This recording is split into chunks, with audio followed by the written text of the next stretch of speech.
Sir, Devendra फडणवीसांनी मोठा गौप्यस्फोट केलेला आहे की पहाटेचा जो शपथविधी झालेला होता तो शरद पवार यांच्यासोबत चर्चा करूनच झाला होता आणि सर्व जे काही डेझिग्नेशन्स जी ठरवण्यात आलेली होती आधीच सगळ्या गोष्टी प्लॅन झालेल्या होत्या, याच्यावर सर काय आहे?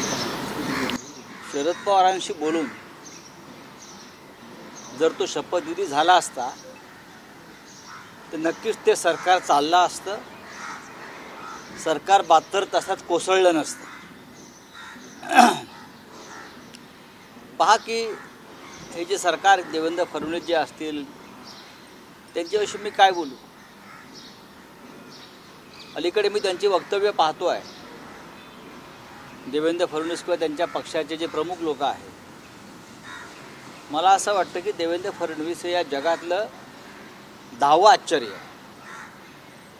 आधीचे 8 आश्चर्य जगात आहेत, 2 आश्चर्य दिल्लीत बसलेले आहेत आणि हे 10वं आश्चर्य महाराष्ट्रामध्ये.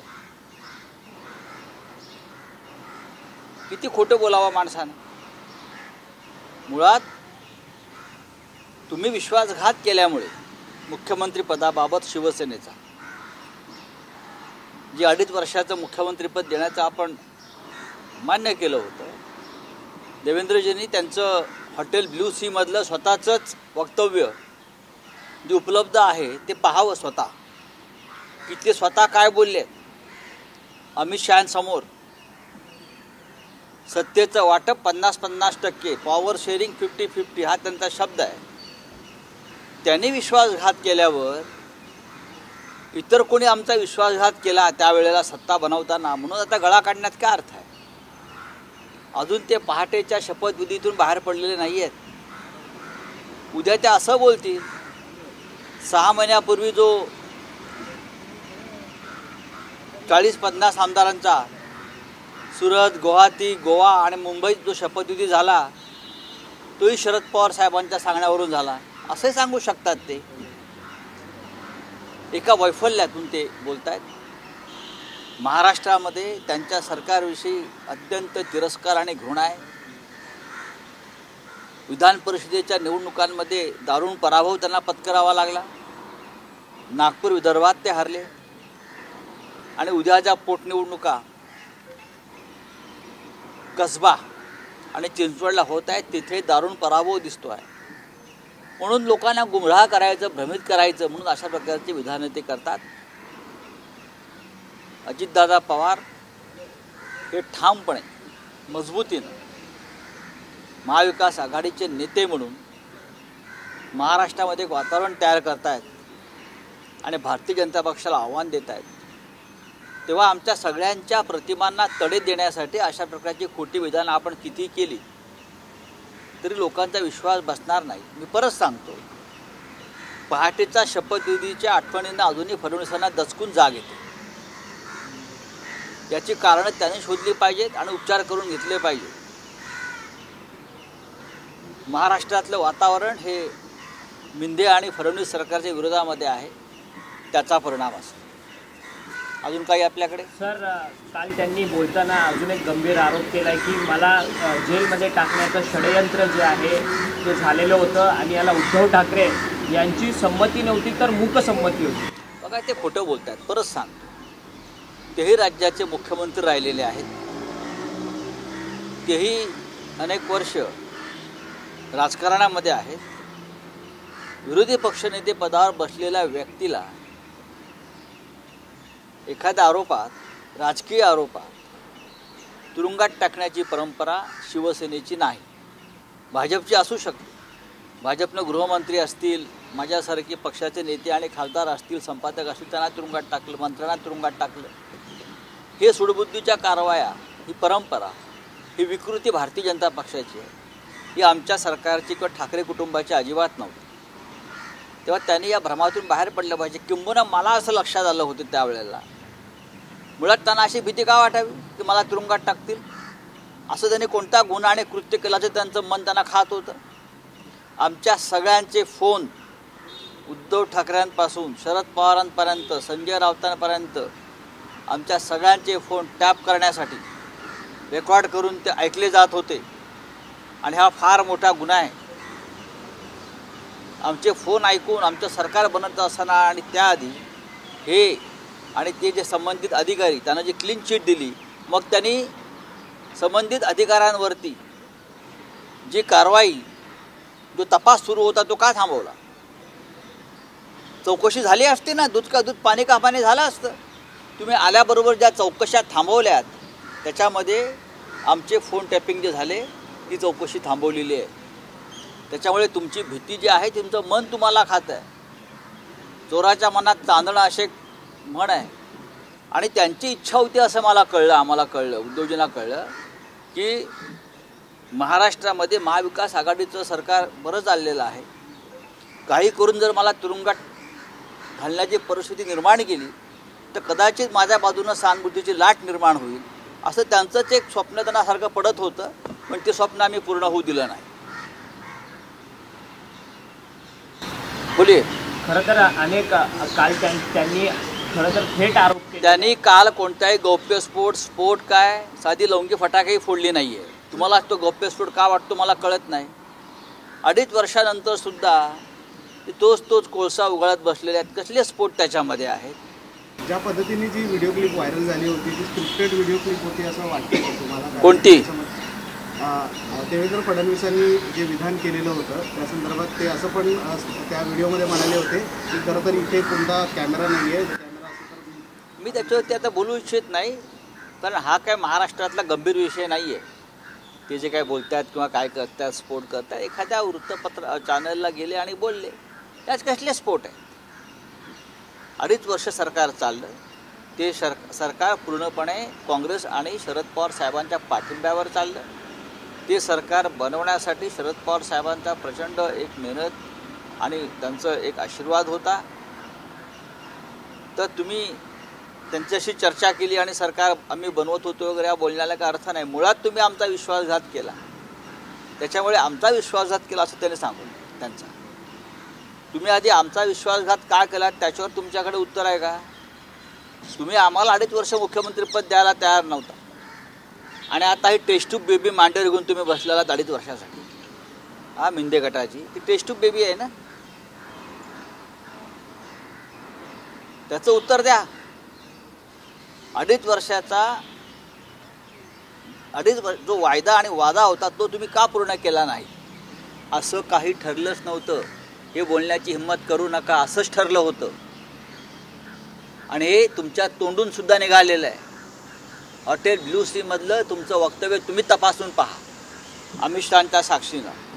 तेव्हा हे 1 नंबरचे खोटारडे लोक आहेत आणि त्यांचा खोटारडेपणा भविष्यामध्ये रोज उघडा केला जाईल. सर पण ते सातत्याने म्हणतात की आम्ही 2.5 वर्षाचा वायदाच केलेला नाही आहे. प्रत्येक माध्यमांच्या मंचावरती ते येऊन बोलतात की आम्ही केलं नाही. प्रत्येक सभेमध्ये बोलतात. अहो त्यांना बोलू द्या, पण आम्ही सांगतो ना आमच्या बोलण्याला काय आहे की नाही? जी अमित शहांसमोर पत्रकार परिषद झाली त्याच्यामध्ये स्वतः हेच देवेंद्र फडणवीस सांगतायत आमचं असं ठरलेलं आहे की सत्तेचं वाटप हे 50-50% होईल, 50-50 होईल पॉवर शेअरिंग. याचा अर्थ काय समजतो का तुम्हाला सगळ्यांना? आणि त्यांना तरी त्यांनी असं सांगितलं ते काही म्हणतात त्याच्यावरती मी बांधील नाही. ते असं बोललेलं आहेत. जर तुमचं ठरलं नव्हतं मग उद्धव ठाकरेंना दिलेला वादा आणि वायदा तुम्ही या टेस्ट्यूब बेबीच्या बाबतीत का पूर्ण करताय? त्यांना का मांडीवर बसून तुम्ही त्यांचा पाळणा हलवल्यानंतर आता म्हणे आम्ही शिवसेनेची युती केली, मग आम्ही काय होतो?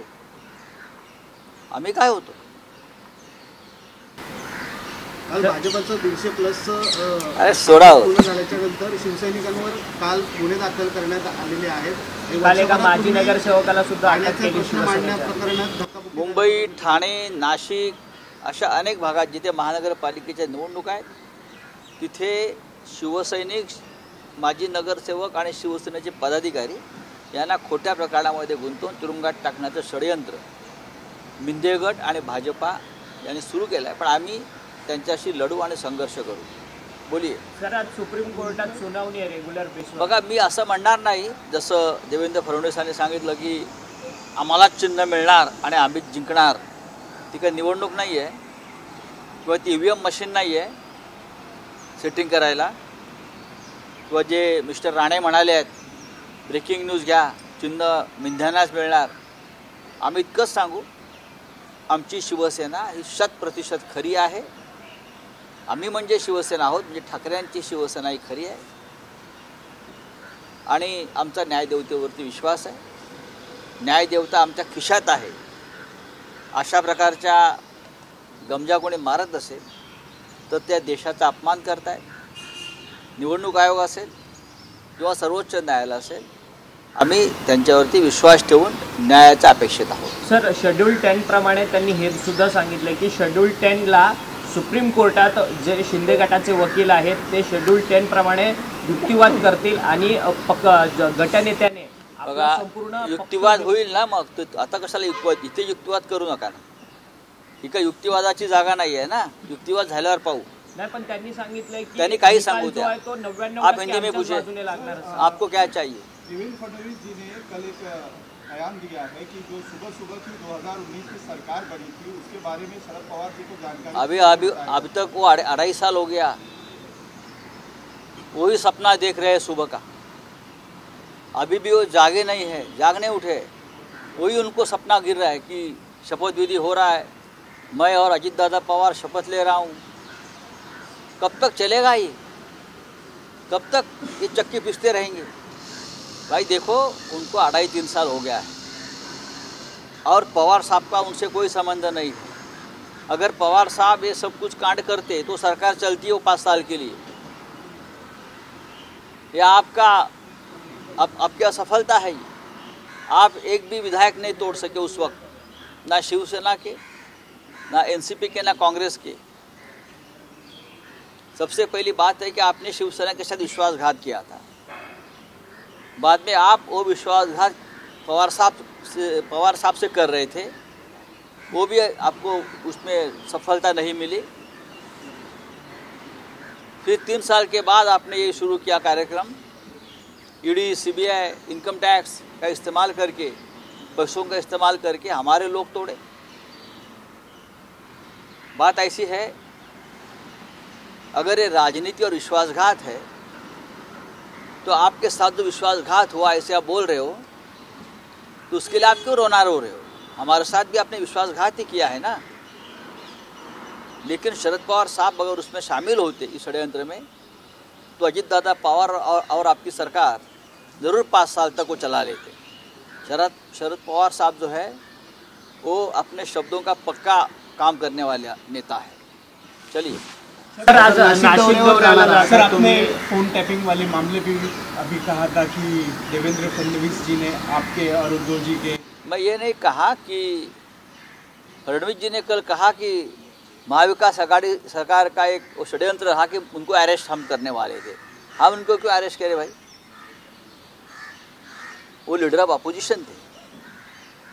ये शिवसेना की, कांग्रेस की और एनसीपी की या महाविकास आघाड़ी की परंपरा नहीं है कि जो व्यक्ति लीडर ऑफ अपोजिशन है, नेता प्रतिपक्ष है, उसको बिना वजह अरेस्ट करे. लेकिन उनके मन में ऐसा डर क्यों पैदा हो गया? उनके मन में ऐसे कौन से आपराधिक भावना निर्माण हो गई कि मैंने कुछ गलत किया है और मुझे अरेस्ट हो सकती है? अगर ये है उनके मन में कुछ, तो ये है कि ये लोगों ने, फडणवीस जी की लीडरशिप में कुछ पुलिस अफसरों ने महाराष्ट्र के प्रमुख नेताओं के फ़ोन टैप किए थे.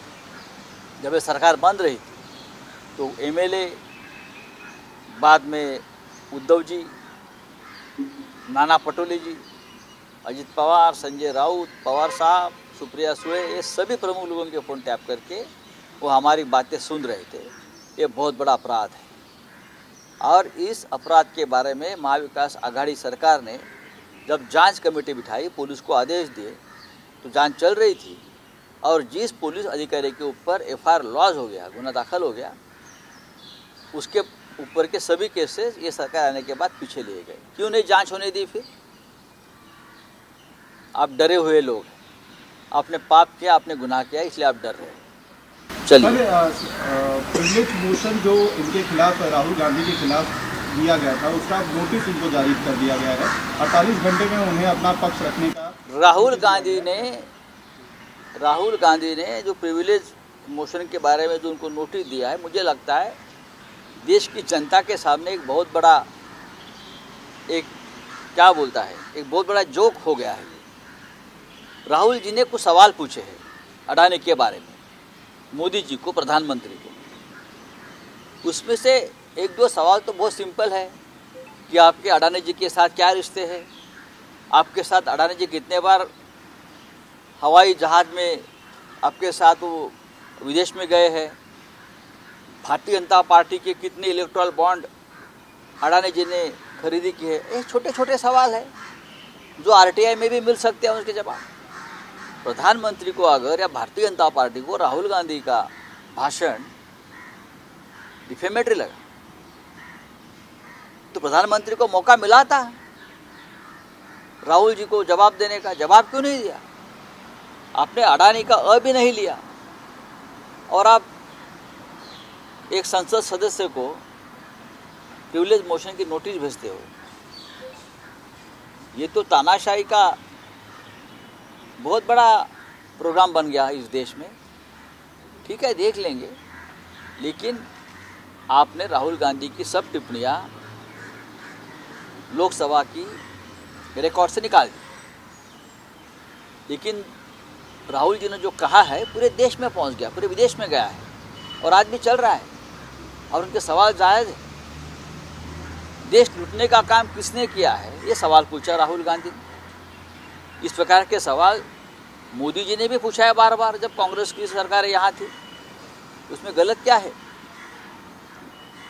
अब यहाँ के जो लोग हैं कांग्रेस के बीजेपी के, वो भी हमसे सवाल पूछते हैं, हम उनसे सवाल पूछते हैं, कौन किसको लूट रहा है, उसमें गलत क्या है? ये कोई विशेष अधिकार का हनन नहीं है, यह हमारा हक है कि हम आपसे सवाल पूछें और हम पूछते रहेंगे। सर, राहुल गांधींच्या संदर्भात आज सामना अग्रलेख आहे, त्यांना प्रिव्हिलेज मोशन नोटीस पाठवलेली आहे। हक्कभंग अडानीच्या विरोधात त्यांनी भाषण केलेलं होतं। त्यांनी माझ्या माहितीप्रमाणे त्यांनी कोणाच्याही विरोधात भाषण केलं नाही। त्यांनी ना मोदींच्या विरोधात भाषण केलं ना अडाणींच्या विरोधात भाषण केलं। त्यांनी या देशामधल्या काही घडामोडींवर सरकारला प्रश्न विचारला। जो आर्थिक घोटाळा, या देशातल्या जनतेचे पैसे LIC मध्ये आहेत, ज्याच्यावर लोकांचा विश्वास आहे, आयुर्विमा, ते पैसे, भारतीय स्टेट बँकेचे पैसे कोणाच्या सांगण्यावरून अडाणीच्या कंपन्यांमध्ये गुंतवले, हा प्रश्न विचारणा गुन्हा आहे का संसदेमध्ये? अडाणी यांना एअरपोर्टपासून ते सफरचंदाच्या व्यापारापर्यंत सगळे ठेके एकाच माणसाला कसे काय मिळतात, हा प्रश्न विचारला। यात काय गुन्हा काय आहे? सर्व सार्वजनिक उपक्रम एकाच माणसाला कसे विकले जातात, हा प्रश्न राहुलजीने विचारला, तर गुन्हा काय आहे? याच्यावरती कोणाचा हक्कभंग झाला? खरं म्हणजे या प्रश्नांना उत्तर द्यायची संधी संसदेमध्ये प्रधानमंत्री मोदी यांना प्राप्त झाली होती। त्यांनी उत्तर न देता पळ का काढला? हा खरं म्हणजे जनतेचा हक्कभंग आहे, लोकसभेचा हक्कभंग आहे। त्या बदल्यात प्रधानमंत्र्यांना हक्कभंगाची नोटीस पाठवायला हवी। चला, धन्यवाद। आज से सुप्रीम कोर्ट में नियमित जो है सुनवाई होने वाली है। हम ये नहीं कहेंगे कि सर्वोच्च न्यायालय हमारे जेब में है, जैसे वो लोग कहते हैं। देवेंद्र जी, नारायण राणे और शिंदे गुट के MLA बोलते हैं कि जो निर्णय आने वाला है वो हमारे फेवर में आने वाला है। इसका मतलब ये है कि सर्वोच्च न्यायालय, इलेक्शन कमीशन उनके जेब में इस प्रकार की भाषा वो लोग कर रहे हैं। हम ये नहीं कहेंगे। हमारा इस देश के सर्वोच्च न्यायालय के ऊपर पूरा भरोसा है। हमारा आज भी इलेक्शन कमीशन के निर्णय क्षमता पर विश्वास है। इसलिए हम न्याय की अपेक्षा करेंगे और सत्य की जीत होगी।